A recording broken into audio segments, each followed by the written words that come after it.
each one of us, if God forbid we get a serious illness, and none of us know when or how.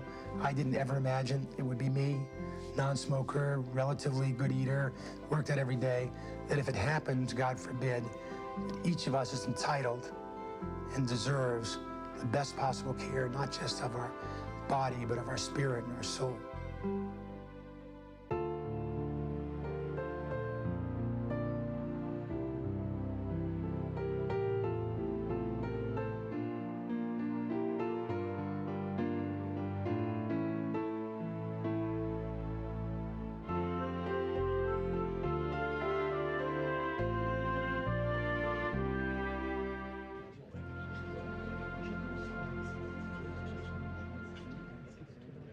The ideas that you're going to get from the Schwartz Center rounds are, you hear about other people's experiences dealing with specific patients in specific types of situations.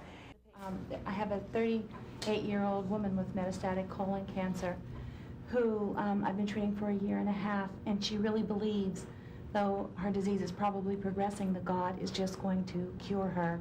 And I can't tell you how hard it is to work with her, because I know that at some point the disease is going to get her. I know that she's not probably doing with her 4 sons what I think in her heart she would really like to do. She needs to think how she is going to carry out her responsibilities as a mother right now. And she can think of things that have to be thought about and may take her mind off the fear. What do I want to do? Should we have some videotapes or that was exactly the conversation I had with her. And she listened very intently, and then her husband told me never to talk about it again. Right.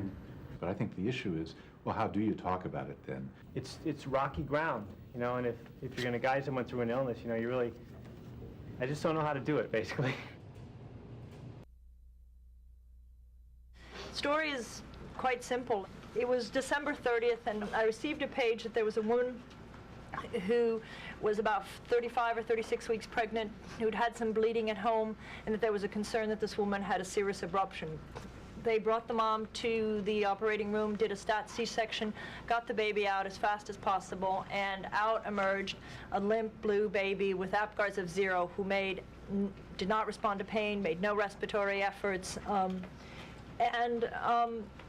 I think you're then in a dilemma, because if in fact this mother had a full placenta abruption about 1.5 hours ago when we first got the phone call, this baby has not had any oxygen for about 1.5 hours.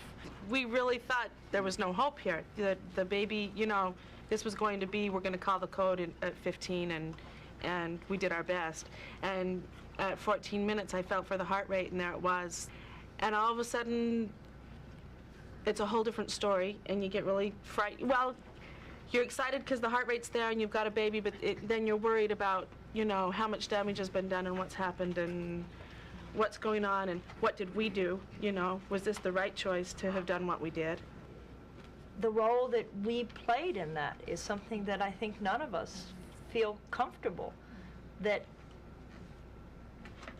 30 seconds ago we were going to call this baby dead, and now we're calling him alive, and he has a name, and he's gonna, because we gave him 1 more dose of epinephrine. And I just remember feeling that I knew how to do the mechanics of what I do, but I didn't understand what I was doing. You're saying, I think, humbly, that you, didn't maybe know what to do or what you were doing, and of course we all get in situations where we don't know that. But I feel in one sense that this mother and this baby and the family were fortunate to have had you there. I had the identical case and the baby didn't die.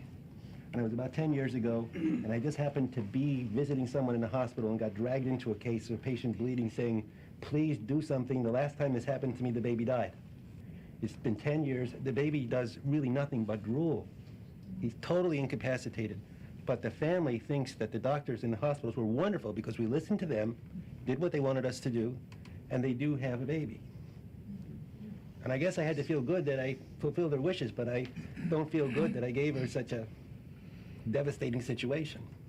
There is something about experience, and there is something about just doing the best you can in a particular situation. And if things really are a bad outcome, just remembering you did the best you could, but you're still allowed to be upset, and there are cases, patients and families that I can't shake for months, if not years. As the day progressed and the baby got worse, and we could see that there was a significant amount of problems, it kind of gave me a feeling of this baby's gonna die, which would be horribly bad, upsetting, but I turned around and thought, but at least Mom's gonna be able to see this baby. We saved this baby for Mom to hold a live, warm, heart-beating baby to say goodbye. And so leaving my shift that day was a feeling of, I did do something good in a time where it's really bad, you know?